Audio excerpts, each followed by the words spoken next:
Hello everyone and welcome to another episode of the Cruise Corner podcast with me, your co-host and editor of Cruise Trade News, Will Payne. And myself, group editor, Jack Carter. So we're back with our second episode of the new year already. I can't quite believe we're in February, but it's mad. Yeah, it's been an insanely busy start to the year for us on Cruise Trade News and World of Cruising. So Jack, what's been going on your side of things? So much. I mean, we started the year by launching our brand new supplement with Titan Travel, which was really exciting for both Cruise Trade News and World of Cruising. I mean, we tend to do a lot of these supplements and selling guides for cruise lines, but the fact that our readers are asking for more and more insight and information for companies like Titan Travel, I think that's really reflective of a few quite interesting trends. The first, I mean, we've been speaking about it for ages, but land and cruise is something that is not going anywhere. Something agents are really eager to sell because there's so much earning potential. Absolutely. For an agent. If you sell a land and cruise, you're literally combining two different holidays at once, and it ties into, I think, consumers, travelers. They want those kind of more adventure-led experiences, but they also want the luxury, the convenience that cruise and maybe like a luxury rail journey affords. And it's such a good way in for people who might not have cruised before to have that land bolt-on or the bit they might be comfortable with, or saying, oh, well, you spend 3 nights here and then you take a cruise to a different location. It's such a good entry point, I think, for consumers. It's, you're bridging the familiar with the unfamiliar, and that's what we go into in a lot of depth in this Titan Travel supplement. So if you are a subscriber to Cruise Trade News, which obviously we hope you are, you should have received that already. So yeah, that's one thing. What else have we been doing? Oh, I was at Destinations in January. Cool. Yeah, how was that? That was really good. Yeah, we was speaking at Manchester and spoke at London. Both theatres were packed out. We had a few hundred people across each, which was great. The engagement for cruise in particular was really encouraging. We had a lot of questions from audience members who they'd been on a cruise before, they're quite familiar with the product, but they were really eager to find out, like, what can I do next? What is that next amazing holiday experience that cruise can deliver to them? So, for example, we had one lady in the audience and she was interested in booking a solo cruise, but thought, well, ocean cruise lines is prohibitively expensive if you want to travel on your own. So that was a great opportunity for me to then tell her about all the amazing promotions and incentives in the river cruise sector. I mean, we've just seen how eliminate all solo supplements on all cruises and tours. That's a trend that was very much been spearheaded by Riviera Travel. So it was great to kind of recommend cruise to her. We also had a lot of interest, surprisingly, in Alaska. We had a quite really good question about kind of what different itineraries to take, inside passage, more glacial focused itineraries. And then that just led to a really, really interesting discussion about how Alaska isn't just for very expedition, adventure-focused travelers. There's a lot of really great cruise lines like Princess, like Virgin with the new launch Brilliant Lady. They're now sailing to Alaska for the first time. About how you can combine that kind of explorative, in-depth travel experience with the comfort, convenience, excitement, restaurants of a large ocean cruise line. And it goes back to what we were saying with Titan as well. I mean, I think so many more people are identifying cruise now as a way to really get under the skin of a destination, whereas before it might seem so you're just scratching the surface with seeing so much in one holiday, whereas now it's actually, I want to go to places like Alaska, I want to go to Southeast Asia or Australasia or wherever that might be. And cruise is such a great way to really get under the skin of these destinations. As you said, whether that's through a pre-cruise stay, post add-on, rail journeys, or these incredible short excursions and programs that the likes of Princess and Virgin offer in places like Alaska as well. You're so right. And I think this year we're going to be seeing much more noise from cruise lines kind of really big up their excursion programs, and be seeing more and more cruise lines increase the amount of time they stay in ports, offering overnights or just arriving earlier and leaving later in the day, because there's a whole nighttime culture in these ports that cruise travelers don't necessarily tend to experience. And we know from speaking to our own readers, from research that we've done, and look around me, there's reports everywhere, research everywhere saying that cruise travelers want more immersive experiences. So I think that's something we're going to be talking about a lot this year, I imagine. Yeah, definitely. But that's me. It's been an equally busy start to the year for Cruise Trade News. I mean, you've had sent 2 magazines? Yeah, press? 2 magazines, as well as the supplements, as well as recording podcasts. When do you have time to sleep? When do you have time to record podcasts? We don't, but luckily we find the time to do things like this, which, it's just emblematic of everything that's going on in cruise at the moment. I always say that when the industry's busy, we're busy, which is exactly what we want. I've spent the past sort of month, 6 weeks getting so many press releases in from different cruise lines, speaking to so many different people on the front line as agents, cruise lines head office, and everyone is saying how busy it's been in January in terms of record-breaking sales days, record-breaking inquiries, booking levels, capacity, everything was through the roof. I think a lot of people saw quite a slow start to January, which sort of shows maybe a little bit of a change in how the wave or peak season is happening nowadays. But that could also be just because of the dates around Christmas fell. People didn't really get back into swing of things till probably the second, third week of January. But speaking to a few cruise line execs, they're really seeing an uptick now towards, the end of January, start of Feb. So, we could see a little bit of a longer wave period moving into March and April. I was going to ask, do you think peaks is shifting?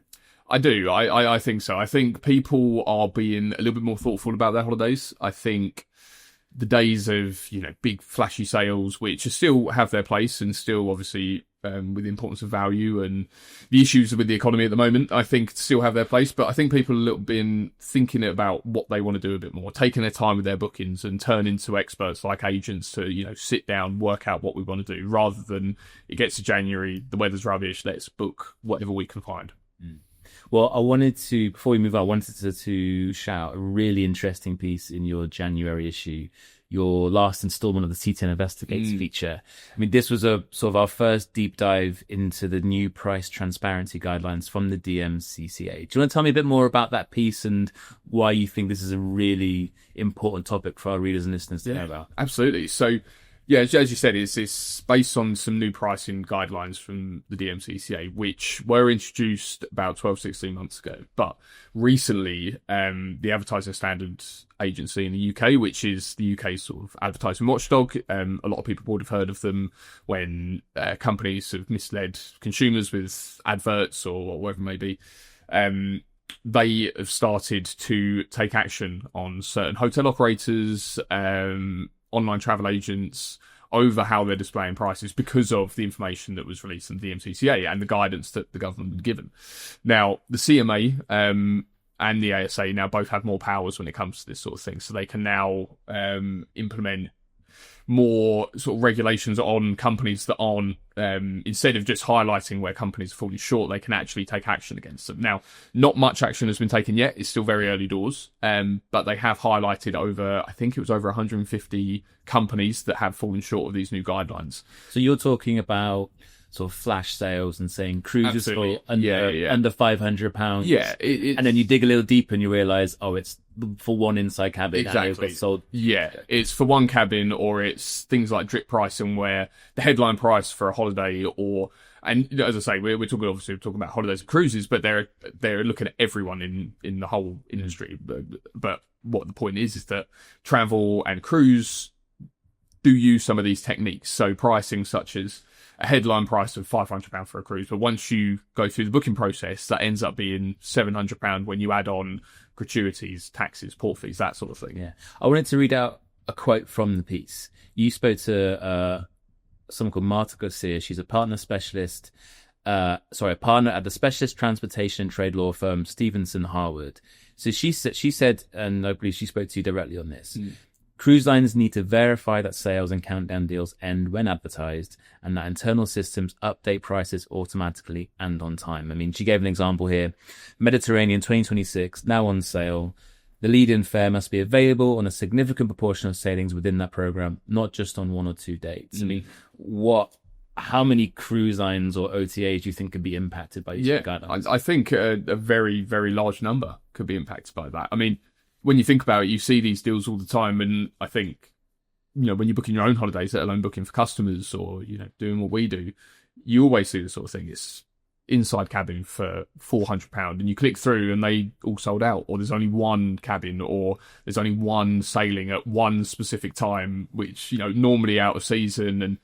But what this guidance is now saying, and what Martha said very well, is that actually if you're pushing with a quote or a promotion like that, it has to be, I think, at least 10% of what's available has to have that deal applicable to it. Otherwise, anything less, it doesn't apply, and then you could come under fault of the ASA and the CMA. Well, presumably then cruise lines, OTAs need to be constantly monitoring capacity and how much is left, because that line will could plummet at any changes dramatically. And I think look, a lot of cruise lines, a lot of OTAs agents do this, but I think the importance of this is to know that there's going to be much more scrutiny on this now than there ever has been before. As we can see, in the piece, there's some examples of where action has been taken and things have had to have changed. So it's definitely something looking at a lot closer in a time where people are, a little bit more conscious about how much they're spending.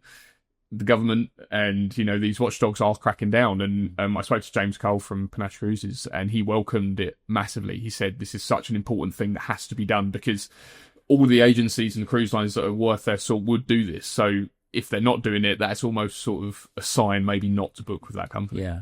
Well, guys, CTN's January 2026 issue, if you want to read about that and find out a bit more about how that could impact the industry moving forward, and it sounds like it's it's definitely going to. Another thing I wanted to ask you about was we've got a very special issue which is about to hit desks as we go live with this podcast. Tell us a bit more about that. Yeah, no, you're absolutely right. So we've worked on a very, very special issue of Cruise Trade News February, and we've partnered with Virgin Voyages to give our readers an in-depth look at the brand, from key selling insights, fleet updates, interviews, and tips on how to dispel myths around the company. Obviously, something that the cruise line has worked very hard to do over the last few years. So we'll be chatting with UK Sales Director SJ Walker later in the episode to find out a little bit more about that, to see her reasoning behind partnering with us on that. But excellent. Before we do go into that, Jack, I know we've made some very exciting changes to the podcast and our listeners might notice things a little bit different going forward. So I wonder if you want to tell us a little bit more about that. Absolutely. So we've listened to your feedback and sort of taken on board what parts of the podcast that you guys really enjoy, what you want to see more of. And one of the things you told us was that you want to see a bit more of me and Will. I don't know why. Surprisingly, yeah. So at the beginning of each episode, we're going to have a little bit of a chat, just like we're doing now, about sort of this week's top news stories, sort of highlighting some of the issues and industry trends that we think are really pertinent, that really matter, and kind of giving our take on them, and also bringing in some outside voices, so it's not just hearing from our expertise. If you're listening to this, those were inverted commas, but also some of the experts around the industry, from travel agents to cruise lines, to get their take. But not only that, we're also going to be launching a new How to Sell series, where, with the help of our episode special guest, we'll be providing a succinct selling guide to the country's most sought after cruise lines. So if you're a travel agent and you're looking for tips on how to get your clients excited about, say, Virgin's kid-free cruises, or how to pitch Expedition for the first time, this new series has got you covered. And our very first episode will be with SJ, who you'll be hearing from shortly. A follow-up interview will be out next week, so stay tuned for that if you want some really valuable selling tips for Virgin Voyages and sort of ocean adults-only cruises in general. And finally, we are also launching a super special interview series with the cruise industry's luminaries. This is titled Cruise Titans. This will be a longer, sort of more in-depth discussion with the C-suite, covering everything from leadership and industry trends to lessons they've learned over a decade-spanning career. So that's something we're really excited. We've got a few really exciting guests already confirmed in the pipeline. So stay tuned for that. If you want to be the first to receive these episodes, you've got to make sure you like and subscribe to Cruise Corner podcast wherever you do your listening or watching. Or you can sign up to the Cruise Trade News newsletter to have each episode delivered straight to your inbox. So like and subscribe to the CTN newsletter, and you'll be getting all those new episodes, all these new products for you directly to your phone, your inbox, your laptop, however you choose to listen on whichever device. Okay, Will, are you ready to introduce today's special guest? Absolutely. I'm very glad to introduce SJ Walker. So we're going to talk to her about her career, how all of her roles in cruise has led to her leading Virgin Voyages, and we're also going to touch on a very exciting takeover to see exactly what we've got to come. Can't wait. Hello everyone, today I am joined by SJ Walker, UK Sales Director for Virgin Voyages. SJ, it's great to have you here today. Thank you so much for joining us. Oh, well, thanks very much for having me. I've been looking forward to this. Brilliant, that's exactly what we like to hear. So as mentioned there, you've had a very rich career in cruise, sort of a little bit everywhere, which is great. Those roles and, trying your hand at onboard roles and shoreside roles, how would you say those have sort of shaped your leadership style with Virgin now? Well, interestingly and quite scarily, when you hear it back like that, I feel like, wow, this is totally like showing my age here. But what I would say is, hearing it back, I actually feel really humbled in the fact that, you know, I'm lucky enough to have had so much experience through various different lenses. And I think that's definitely helped kind of my leadership role now at Virgin Voyages, because having had that travel agent experience both through retail and through a cruise specialist lens, having kind of the operational and kind of execution experience through being on board, and then a supplier lens being kind of more back of office, and working through processes and service and what have you. I think that really allows me to be really empathetic to all the different roles within the customer experience. And I think one of the things that it's really taught me is to always kind of appreciate every single role is critical to the success of a business. Absolutely. And it's regardless of, you know, what that role is, there is a role there for a reason. So for me now, in my role, it's critical for me to take the position in terms of trying to clear the path for the team to be as successful as they possibly can, and give them the platform to deliver it to the best of their abilities, and have that real understanding for both the travel agent now as our customer, but also the sailor as our customer as well.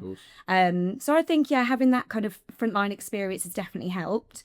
And the other thing I would say is, you know, only for me personally, I try and steer clear of being stuck to the four corporate walls. And for me, it's really important to keep my boots on the ground and be side by side with the team members, and also on the front line with the travel agents, to really get kind of, you know, be the eyes and the ears alongside the team to get, you know, the most crucial information, to get the feedback. What are we hearing? What do the first mates, the sailors love? What do they not necessarily love? What are some barriers? And I think hearing it through the team is one element, but hearing it, you know, on the front line is really important as well. Absolutely. And that sort of frontline commitment and focus is so key in a role like yours, with a line like yours as well, because there's a lot of education around Virgin Voyages that's gone on in the last few years. So having that presence with your team and yourself is so important. And I think on the flip side of that, or the other end of that, we were just talking before actually about your responsibilities over in Miami as well, and sort of getting in and out of Miami every quarter and weekly, just, you know, it sounds almost like chaos. But again, that side of the business must be as important as any other side of the business. Yeah, exactly. So I think it is important that you have got that corporate visibility, and really ensuring that for sure the UK has a real key seat at the table within a global business, and making sure that we are heard in terms of being able to promote things that work specifically for the UK, like tailored promotions, stability on GBP pricing, again, making sure the team are completely equipped with all the tools that they need that may come from our friends over in Miami. So going there once a quarter is really, really useful. But again, you know, and obviously working to the US timeline as well, you know, having kind of meetings more afternoon heavy to ensure that we've got a seat at the table in those right meetings. But again, it's that balance between working internally to make sure our processes are fit for purpose and operate at the right level to be useful for our first mates and our team, but also, again, being side by side with the team and being on the front line with our trade partners, with the travel agents, with our trade media friends as well, making sure that our stories are shared and heard. So I think it's definitely a key balancing act. But for me, the most important thing as a leader is making sure the team are successful and they've got everything they need to feel happy in their roles. Happy team, happy customers. Exactly. That's what it's all about. Yeah. Happy agents, happy media. Exactly. So you see the knock-on effect here, Will. Yeah. And it just it's that, you know, that overarching feeling that comes from leadership that makes sure it does go across all touch points. And we were talking before about work that we've done together, and you do feel that from the whole team, whoever you're talking to, whether it's your on the road sales guys, whether it's people in the communications department, everyone is sort of bought into that mission. So taking a step back almost, when you did join Virgin, what was it about the brand that sort of made you go, yeah, this is where I see myself? Yeah, interesting question. So I think for me, I've been very lucky. As I've mentioned, I've worked for a lot of very incredible established brands. So that's really given me a lot of the experience in terms of what I know kind of works well with cruise lines. When I was speaking with Virgin originally, you know, you consider it was a completely brand new product, a brand new brand, something out there to really create curiosity. And I think that kind of captured my eyes. And in the same way that I think it captures like new to cruise customers' eyes at the moment, you know, it's a brand that kind of is as a head turner and people are asking about. But for me personally, from a career perspective, it was important to be part of something that we could build from the ground up, and actually really have my voice heard within that product offering and within the position within the UK market. So I feel again incredibly privileged to have been part of a brand that was, you know, originally a CGI image, and we were talking to our travel agent partners at the beginning, you know, pretty much cold calling and saying, you know, we've got this CGI image and this is what we think that this mythical creature is going to be. To, you know, so from market entry to now at this point where we've got the 4 ships in the sea, you know, sailing incredible destinations, the ships are selling full, and obviously important now that we make sure that not only the ships selling full, but they're selling full at the right rate. So that's kind of, as we look forward, that will be our, you know, one of our key objectives. But you know, for me, the curiosity about Virgin Voyages, the culture about Virgin as a brand, I found particularly attractive as well. You know, we've all heard or we've all seen lots of what Sir Richard Branson stands for, and his ethic, and I think to be part of that has been really it's been a beautiful thing. And I think to embrace his ethics and to be able to put that forward to the team, and also to feel and experience that from a service point of view on board the ships, Of course. You know, it's absolutely incredible. It feels like a real gift. Yeah, that's brilliant. I think one of the things that stands out for me when I first joined the industry and was learning about different cruise lines, I think one of the things I remember most was Richard Branson driving around in a cruise ship in London, sort of doing the marketing thing, which for me, that still sticks to my memory from a few years ago. And I think that is so emblematic of the brand and, you know, sort of standing out and making a name for yourselves. Now, obviously, you know, it's a super exciting brand and there's so much for agents to get their teeth into. Which is exactly why we've partnered with yourself on a very special issue of Cruise Trade News. Inside this special issue where we partner with Virgin, there's a full takeover. You'll find an in-depth look at the brand, from key selling insights, fleet updates, interviews with your on-the-road team, with yourself, and also tips on how to dispel myths about the brand, which is crucial to building that brand knowledge amongst agents. So, SJ, from your perspective, why should an agent pick up this magazine in particular if, you know, that's what they want to do, if they want to learn more about Virgin? Yeah, brilliant. Well, I think for having worked on this takeover, it's been really great working with your team, making sure that we've got absolute quality information there. Lots of the members of our team have had real key inputs as well. The takeover is absolutely loaded with loads of key brand information, top tips from the team.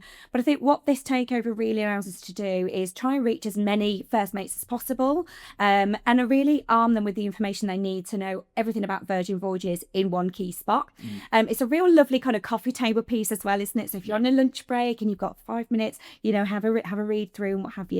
But I think there's some really interesting pieces around there, but in particular some of the top tips as well. And well, you mentioned there about kind of the myth busting. You'll know Virgin Voyages as a brand, I think we've had a lot of we've had to work a lot around the myth busting piece, because obviously we are industry disruptors.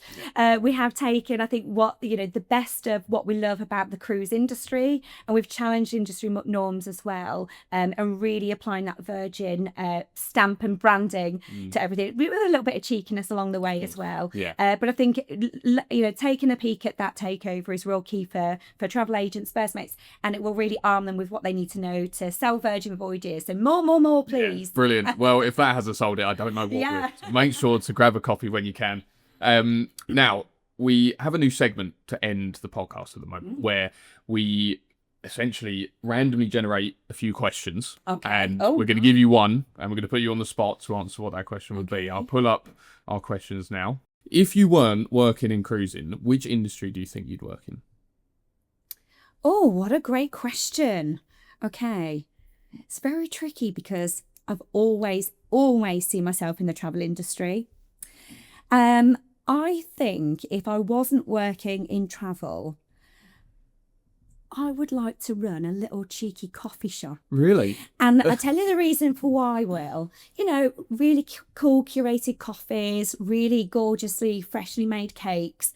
And, you know, I'd love to be that person where in the morning I make people smile. and actually, even now, you know, if I go to my Starbucks or Pret or wherever, and I'll say, you know, what would you have? good morning, how are you? And it's the small things that make a big difference. Yeah. But I'd like to be that person in the morning that just gives everybody a reason to smile when they're ordering their coffee. Brilliant. I think so. That is lovely. Very light touch, but Yeah. making people smile. Yeah, I think that would be a very really successful nice. coffee shop, SJ. I would make sure to come every day. That is a great answer to kick off our new segment. SJ, thank you so much for joining us. Really appreciate your time, and I'm sure we'll catch up soon. Thanks, Will. Thanks for having me.